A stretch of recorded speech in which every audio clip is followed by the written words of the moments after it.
Bonsoir. Gare aux pénaltys, c'est-à-dire aux sanctions. Le sport professionnel et singulièrement le football devront faire preuve d'une plus grande transparence. Fini les acrobaties financières. Frédéric Bredin, le ministre de la Jeunesse et des Sports, a présenté aujourd'hui à l'Assemblée nationale un projet de loi destiné à assainir les règles de gestion de ce monde clos, mais aussi à améliorer la sécurité des installations. Le drame de Furiani n'aura fait qu'accélérer la prise de décision. Jean-Philippe Guillain. Le projet de loi vise surtout à éviter qu'une catastrophe comme celle de Furiani ne se reproduise. Madame Bredin propose que toutes les installations sportives soient homologuées et que la capacité maximale d'accueil soit précisée. Des homologations rendues possibles par la création de commissions nationales ou départementales de sécurité. Des experts indépendants seraient alors responsables de la vérification des installations et pourraient annuler purement et simplement la manifestation sportive si des aménagements nécessaires ne sont pas réalisés en temps voulu. Les structures mobiles défaillantes seront interdites. Le projet prévoit aussi l'encadrement par une procédure très stricte de l'aménagement des installations provisoires. Cette procédure prévoira en particulier des délais incompressibles de nature à permettre les vérifications nécessaires à la sécurité. L'autorisation de ces installations ne pourra être délivrée qu'à la condition, bien sûr, de ne pas dépasser la capacité maximale d'accueil initialement homologuée. Le projet de loi propose également de réformer le statut des clubs, de contrôler les transferts et la fiscalité de l'ensemble du sport professionnel. C'est-à-dire le football bien sûr, mais aussi le hockey sur glace ou le basketball. Fini les associations de type loi 1901 à but non lucratif. Les clubs pros seront maintenant fortement incités à choisir entre la société à objet sportif, SOS, ou la société d'économie mixte, SEM. Les bénéfices éventuels seront contrôlés. Enfin, pour plus de clarté, les intermédiaires utilisés pour l'achat ou la vente d'un joueur devront signaler leurs transactions à la préfecture. Ce projet n'a pas suscité l'enthousiasme au sein de l'opposition qui souhaite présenter de nombreux amendements. Frédéric Bredin se dit prête à les accepter. Les dockers s'inspirent des méthodes paysannes pour manifester leur colère contre la réforme de leur statut, réforme votée par l'Assemblée nationale. Ils ont fait le coup de poing la nuit dernière à Bordeaux devant le domicile de 2 députés, un socialiste et un RPR, et entendent récidiver Claude Guénaud. Les dockers changent de méthode. Après le vote à l'Assemblée nationale de la réforme de leur statut, ils prennent les députés pour cible. Cette nuit à Bordeaux, 200 à 300 dockers ont assiégé la maison du député socialiste Pierre Garmendia. Pneus enflammés, jets de pierre, graffiti, le ton est monté d'un cran. On demande à vivre, à gagner notre pain et qu'on ne nous foute pas dehors comme des malpropres. Le docker, il a la gale. Et bien le docker maintenant, cette gale, elle lui sort par le ventre. Il a la haine maintenant. Et on est en train de leur montrer, on leur demande maintenant. S'il faut être violent, on leur montre qu'on peut être violent. Et c'est le début de la violence. C'est ensuite au domicile du député RPR, Jean Valex, que les dockers ont renouvelé leur action, alors que les forces de l'ordre se maintenaient à distance. À Nantes, plusieurs dizaines de dockers ont également allumé des feux, mais devant les bâtiments du port. Des actions qui montrent que la CGT et son syndicat des dockers ont décidé d'intensifier la lutte, même après le vote de la loi. Faire voter une loi, c'est une chose. Pouvoir l'appliquer contre la volonté de la quasi-unanimité des intéressés, c'est autre chose. Les dockers continuent de refuser un texte de loi qui a été passé en force et qui en fait n'apportera en aucun cas la relance de l'activité. À partir de là, s'il y a durcissement de la lutte, je crois que tout le monde est en mesure de le comprendre. Un durcissement que le syndicat des dockers a annoncé ce matin, avec des modalités tenues secrètes, mais qui risquent d'être de plus en plus vigoureuses. Étrange mœurs en Thaïlande, les touristes peuvent la parcourir ou la découvrir en toute liberté, mais les Thaïlandais qui manifestent dans la rue se font aussitôt exécuter. Il n'y a pas d'autre terme, par leur propre armée, et les dirigeants dictateurs durcissent encore leur attitude, malgré la mort de plusieurs dizaines de civils et la protestation d'Amnesty International. Marie-Odile Pagnès. La réponse du pouvoir aux aspirations démocratiques d'un peuple. Les manifestants étaient venus se réfugier dans le hall de ce grand hôtel pour échapper aux tirs de l'armée ou soigner les blessés. Les militaires les ont poursuivis jusque-là. Nous voulons que le monde entier sache ce que les dictateurs militaires font à notre peuple, à des gens désarmés, à des innocents. Malgré la violence de la répression, les manifestants ne veulent pas abandonner leur lutte. Toute la nuit, ils ont affronté les tirs des soldats. Certains ont même été abattus à bout portant. Combien de morts? 20, 80 ou plus de 100? les autorités ont imposé un blackout total sur le nombre de victimes. Ce matin, Bangkok sentait encore la poudre. Écoles et administrations sont restées fermées. Dans une allocution télévisée, le Premier ministre, le général Suchinda, a déclaré que le temps n'était pas encore venu pour lui de quitter le pouvoir et qu'il prendrait de sévères sanctions contre les meneurs. Bangkok, le paradis des touristes, est devenu l'enfer de ses habitants. La barbarie à nos portes en Europe, en Bosnie, un membre de la Croix-Rouge internationale est mort. Son convoi a été attaqué hier à Sarajevo. Le président de la conférence sur la Yougoslavie, Lord Carrington, a appelé à une nouvelle trêve entre musulmans, serbes et croates, mais son appel a été couvert une nouvelle fois par le fracas des armes. La charmante et si discrète Suisse deviendrait-elle un pays comme un autre, pas neutre? Cette évolution considérable serait la conséquence logique de son adhésion éventuelle à la communauté européenne, mais il y aurait pour le coup une autre conséquence, l'ouverture des frontières, c'est-à-dire des comptes et des coffres. Et il n'est pas sûr que cet aspect-là plaise à tout le monde. Enquête express à Bâle de Laurent Mazurier et Jean-Claude Beutsch. Bâle, 194 000 habitants, en plein bastion alémanique et anti-européen. Ici, on est profondément conservateur, réservé et de caractère tranquille. La demande d'adhésion à la CE, c'est en revanche une révolution. Ici, on parle à voix basse dans les rues, l'Europe, au contraire, serait un grand fracas. Ici, on aime être entre soi, la douane fonctionne à plein et une loi fédérale soumet à autorisation tout achat de terrain par des étrangers. L'Europe, à l'inverse, ce serait la libre circulation des hommes et des biens. Résultat, réticence et réponse de Normands ce matin dans les rues. On remarque que c'est très difficile pour trouver un travail. Donc maintenant j'ai encore un travail, mais je ne sais pas combien longtemps ça durera, quoi. Mais ici, on aime aussi la prospérité économique. Or, la Suisse est passée en quelques années de 0 à 5% d'inflation, se classant 18e parmi les pays industrialisés. Ici, on aime la bonne santé financière. Or, le record de faillite a été battu en 91. Le franc suisse doit être constamment soutenu et les exportations fléchissent. La Suisse, maintenant, c'est comme une petite île. Et la petite île ne peut pas vivre seule. Il faut s'y mettre avec les autres. Hein? Pour moi, c'est très bien parce que je suis donc ce qu'on appelle un selbstständige Grenzgänger, c'est-à-dire que je passe la douane tous les jours pour venir travailler, mais que j'ai mon propre commerce en Suisse. Et donc j'avais toujours des problèmes au niveau des importations, parce que la Suisse était un marché protégé. Elle ferme ses importations à telle et telle date, quoi. Donc là, il y aura plus ce veto au niveau des importations, et pour moi, ça facilitera donc les choses, quoi. Bref, la Suisse se cherche une nouvelle identité. La presse applaudit, le monde politique bougonne, l'industrie pousse et l'opinion publique s'interroge. Bâle n'est pas prêt de retrouver sa légendaire tranquillité. Et pendant ce temps, le Sénat français fait de la résistance. L'esprit de Maastricht a du mal à entrer au palais du Luxembourg. L'opposition y est en effet majoritaire, mais il faut dire qu'au sein même de cette opposition, des nuances apparaissent. Reportage de Jérôme Catala et Claire Germuti. Après l'Assemblée nationale, au Sénat, de plancher sur la révision constitutionnelle. Mais ici aussi, la droite est divisée sur la future Europe et notamment sur le droit de vote des Européens. Charles Pasqua, le président du groupe RPR, y est radicalement opposé et tente de faire partager son point de vue à la majorité sénatoriale. Les centristes, eux, y sont favorables. Ce sont donc les républicains indépendants qui feront la différence. Mais là encore, l'unanimité n'est pas de mise. Malgré les propos très européens de Valéry Giscard d'Estaing, certains sénateurs républicains indépendants ont encore cet après-midi exprimé leur refus du principe du droit de vote des Européens, se rapprochant ainsi de Charles Pasqua, même si, une fois la réunion terminée, les propos sont plus modérés. Je suis pour l'Europe, et d'une manière générale, puisqu'il s'agit d'un texte politique, j'ai un adversaire, c'est le président de la République et les socialistes, et deux alliés qui sont les RPR et les centristes. Même modération apparente du côté du président du groupe des Républicains indépendants qui veut éviter une nouvelle fracture au sein de la droite. Moi je ne serais pas favorable, et mon groupe ne serait pas favorable à ce qu'on rejette totalement cette question. Je pense qu'il y aura chez nous une majorité qui souhaiterait que la France utilise la possibilité d'un temps de détente pour revoir cette question. Plus feutré ici qu'à l'Assemblée nationale, les discussions sur la révision constitutionnelle révèlent tout de même des divisions au sein de la droite. D'autant qu'un autre sujet parasite quelque peu le débat européen, l'élection dans quelques semaines du nouveau président du Sénat, un siège que brigue Charles Pasqua.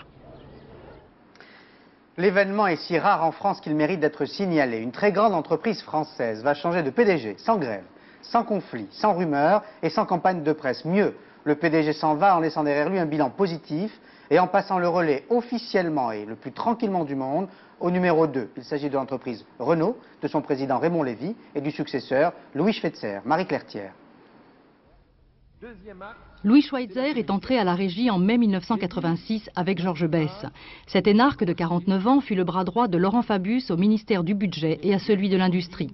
Depuis décembre 90, Louis Schweitzer, nommé directeur général de Renault, est le dauphin de Raymond Lévy qui a tout mis en œuvre pour que son départ n'entraîne aucun bouleversement. C'est un homme qui connaît bien la maison, qui aime l'automobile, qui est reconnu aujourd'hui comme la tête d'une bonne équipe de direction générale. C'est un homme dont les qualités intellectuelles et morales sont tout à fait reconnues, et je crois qu'il est à même de prendre la mesure de cette entreprise-là. Dans un marché automobile mondial en régression, Raymond Lévy laisse à son successeur une entreprise qui se redresse sur le plan financier et commercial. Malgré une grève qui a coûté cher en 1991, Renault a vendu 46 000 voitures de plus qu'en 90 et à l'exportation a fait un tabac sur le marché allemand. L'avenir pour Louis Schweitzer, ce sera d'accélérer la fusion entre Renault et Volvo dont il a négocié l'accord. Reste à franchir l'obstacle politique, le dossier est maintenant sur le bureau de Pierre Bérégovoy. Atmosphère toujours pénible et pesante aux assises de Caen où Gérard Lebourg est jugé pour l'assassinat de la petite Delphine. L'accusé est revenu sur ses aveux mais n'a convaincu personne. Clément Veil-Rénal. C'est pas moi qui a tué Delphine, voilà l'unique et pauvre système de défense de Gérard Lebourg au deuxième jour de son procès. Face à l'horreur de son acte, l'accusé revient sur ses aveux, pourtant maintes fois répétés, sur les nombreuses preuves établies par les enquêteurs et nie maladroitement l'évidence. Pourquoi alors avoir reconnu votre culpabilité, demande la présidente. Je l'ai dit, mais je ne l'ai pas fait. Répond sans conviction Gérard Lebourg, qui tout au long du procès évite de se tourner vers le premier rang où sont assis monsieur et madame Boulet, les parents de Delphine. Demain, la défense aura fort à faire pour tenter de convaincre les 9 jurés d'accorder d'éventuelles circonstances atténuantes à Gérard Lebourg, qui depuis le début du procès n'a pas manifesté le moindre remords à l'égard de la famille de Delphine. La récidive est-elle inévitable? Les avis sur ce point sont partagés. Les pessimistes se fondent sur le procès de Louis Perregaux pour appuyer leur thèse. Cet homme, autrefois symbole d'une réinsertion réussie, est accusé à Bourg-en-Bresse d'un hold-up dans une banque avec prise d'otage. Reportage d'Anne Rongère et de Marc Félix. La meilleure preuve que Perregaux est réinséré, nous a confié son avocat, c'est qu'il est venu à ce procès. Sous-entendu, depuis 1 an et demi qu'il est en liberté provisoire, il avait tout le temps de s'enfuir à l'étranger. Mais Perregaux est là, soutenu par ses amis qui continuent de réunir des signatures en sa faveur. Il y a les voisins de la banlieue où il a grandi, il y a les éducateurs qui l'ont connu en prison, même des employés de banque, cible potentielle de hold-up, ont signé pour que Perregaux ne retourne pas à la case prison, c'est le titre de son livre. S'il retourne en prison, c'est la fin d'espérance, il risque de sortir avec la haine. S'il reste dehors, on est profondément convaincu qu'ils développeront une vie normale. Un procès-test qui permettra de savoir jusqu'où la justice peut aller dans sa politique de réinsertion. Demain, la tâche ne sera pas facile pour les jurés, car comment redonner sa chance à Perregaux sans susciter l'amertume des victimes? Quand vous avez entendu des culasses dans la nuit, quand vous avez vu des hommes avec des cagoules, des fusils, des revolvers ou des pistolets, vous ne pouvez pas oublier une nuit comme ça. Un dialogue plutôt tendu entre un avocat et un policier résume le climat de cette journée. Vous ne pensez pas qu'un homme puisse s'améliorer entre 87 et 92, lance l'avocat de Perregaux. J'en doute, répond le policier. Pour moi, c'est un malfaiteur. La société lui avait déjà donné une chance. Il ne l'a pas saisie. Débat sur la réinsertion d'un côté, réalité des faits de l'autre. Pour l'instant, un dialogue de sourds. Si vous avez des enfants en bas âge, écoutez bien cette information. Un bébé de 20 mois s'est grièvement brûlé à cause d'un jouet. Ce jouet contenait une pile qui s'est échauffée. Reportage à Nancy d'Olivier Stéphan et Jean Baudin. Je m'appelle Circus Bus. Je suis un jouet Tommy, référence 1018 dans la gamme. Je suis très vendu en France pour les enfants des 18 mois et plus. J'ai été acheté à Noël et voici 10 jours, à cause de moi, mon propriétaire Michael, 20 mois, s'est gravement brûlé parce qu'il avait pu facilement déloger une de mes piles. D'un seul coup, il s'est mis assis par terre, il s'est mis à hurler.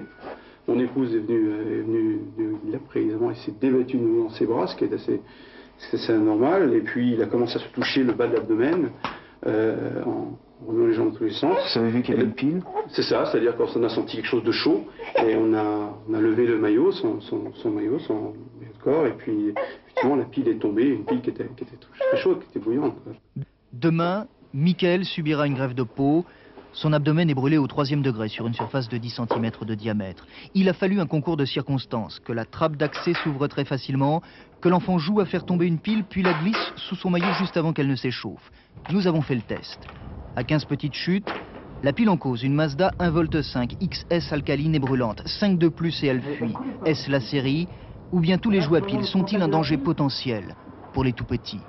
J'ai saisi les pouvoirs publics sur la base de la loi de 1983 qui instaure une obligation générale de sécurité afin que toute disposition soit prise pour analyser les causes de l'accident et en tirer les conclusions utiles en ce qui concerne la sécurité. C'est donc entre autres maintenant au secrétariat d'État à la consommation de décider s'il faut réglementer l'accès aux piles. Béatrice Nivois résume les autres événements couverts en France par les rédactions de la 3. Nouvelle comparution depuis hier devant les assises de Draguignan de Michel Quémage, condamné à 11 ans de réclusion l'année dernière pour un trafic de faux dollars. Ce premier jugement a été cassé. Les deux principaux présumés complices de Quémage n'ont toujours pas été entendus comme témoins. Quémage, lui, se prétend toujours étranger à l'affaire. Coup de filet de la gendarmerie à Pau et ses environs, 64 personnes soupçonnées d'appartenir à un réseau de malfaiteurs ont été interpellées. Téléviseurs, magnétoscopes et vêtements de cuir ont été saisis. C'est une enquête qui a duré 2 ans. Les gendarmes n'excluent pas d'intervenir dans d'autres départements de la région.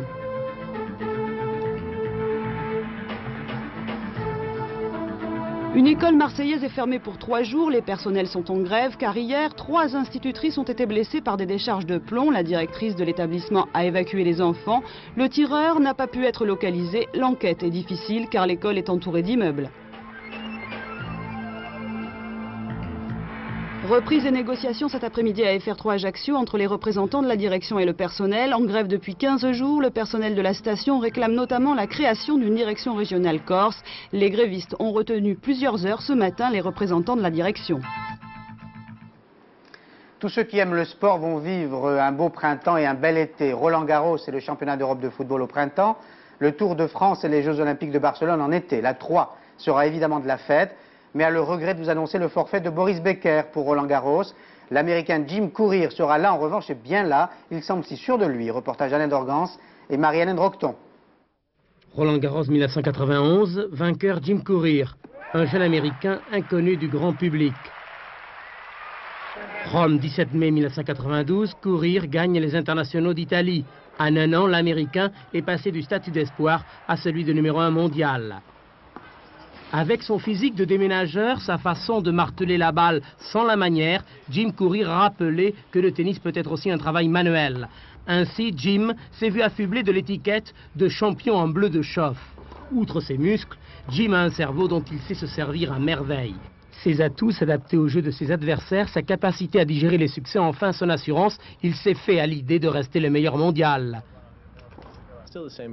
Pour moi, rien n'a changé. Quand j'étais gamin, mon but était de devenir un bon professionnel, de voyager à travers le monde, d'être traité partout comme un roi, de m'exprimer aussi devant un public qui apprécie mon style, mes qualités. C'est un rêve qui se transforme en réalité. Sur les cours annexes de Roland Garros, Jim Courier s'affûte en compagnie de son coach José Guerras. Une autre vertu de l'Américain, son assiduité aux entraînements, ce qui explique sa régularité. Cette année, Courier aborde les internationaux de France non plus comme un outsider, mais comme le principal favori. Je ne suis pas ici pour défendre un acquis, mais plutôt conquérir un nouveau titre du Grand Chelem. Je vais jouer à Roland Garros plusieurs années. Mon objectif est de gagner autant de tournois que je pourrai. Les athlètes français se préparent, eux, pour les Jeux Olympiques de Barcelone et se préparent bien. Les coureurs du 4 x 100 mètres semblent confiants. La bonne nouvelle est rapportée de Monaco par Serge Dian et Hervé Gutmann. Trouabal, Marie-Rose, Sangouma et Morinière en pleine préparation mentale. Depuis 2 mois, les relayeurs du 4 x 100 mètres suivent l'exemple d'Alain Prost et travaillent sous la direction de Pierre Balédier, ostéopathe de formation. Objectif, prendre conscience de ses capacités et renforcer sa concentration. Les athlètes français ont décidé de mettre toutes les chances de leur côté afin de réaliser l'exploit de battre les relayeurs américains aux Jeux Olympiques. Mais comment lutter contre la vitesse de l'équipe emmenée par Carl Lewis ? On a un gros avantage sur eux, c'est qui se situe au niveau technique. Je crois qu'on a autant de chances que de gagner. Et puis je crois que tout se passera le jour J, il faudra être en forme. Et là, je crois que on partira à 50-50 et on espère bien les battre. Lors de ce 6e et dernier stage, leur entraîneur Joe Maisetti leur a fait essentiellement travailler les passages de témoins. Ce point fort du relais français est le résultat de 5 années de travail en commun. Joe Maisetti et les relayeurs français ont décidé de ne pas rencontrer Anglais et Américains avant Barcelone. Si d'ici là, Morinière, Kene Hervé, Sangouma, Trouabal et Marie-Rose améliorent leur vitesse, ils seront en mesure de battre le record du monde et d'exaucer leur rêve olympique. Pourquoi faudrait-il toujours opposer les musiques? Kirit et Kanawa, c'est nous faire apprécier aussi bien Mozart que Gershwin, aussi bien Strauss que Bernstein. La célèbre soprano néo-zélandaise est passée par Paris pour présenter son premier album de jazz. Jacques Garnier et Christian de Carnet en sont tout retournés.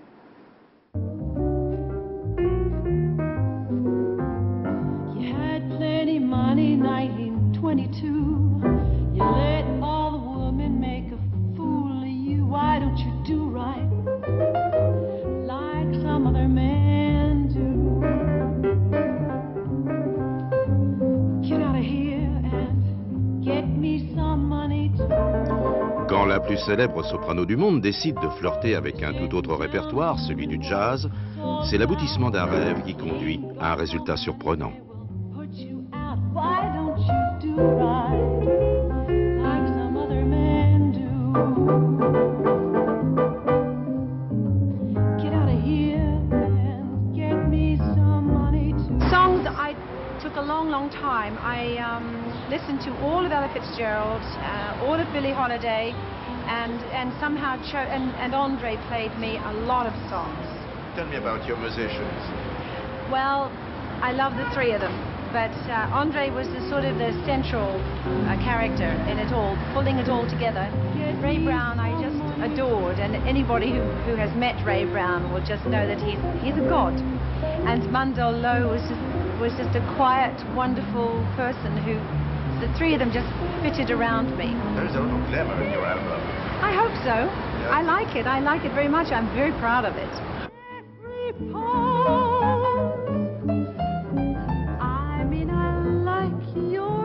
En maîtrisant des classiques éternels, Kirit et Kanawa a tout simplement découvert un tout autre univers.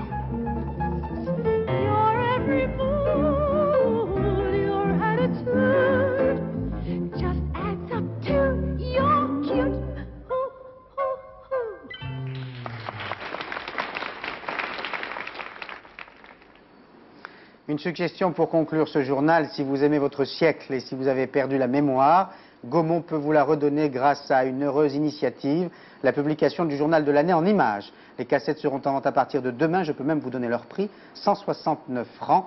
La première image date de 1946, un beau cadeau d'anniversaire. Dans quelques secondes, il sera 20h, Michel Touré vous parlera du temps chaud et orageux au sud, me dit-il. Laurence Piquet vous donnera d'autres informations à 22h46, demain Anne de Gounenov à 12h45. Bonne soirée sur la 3, demain 19h, bonsoir.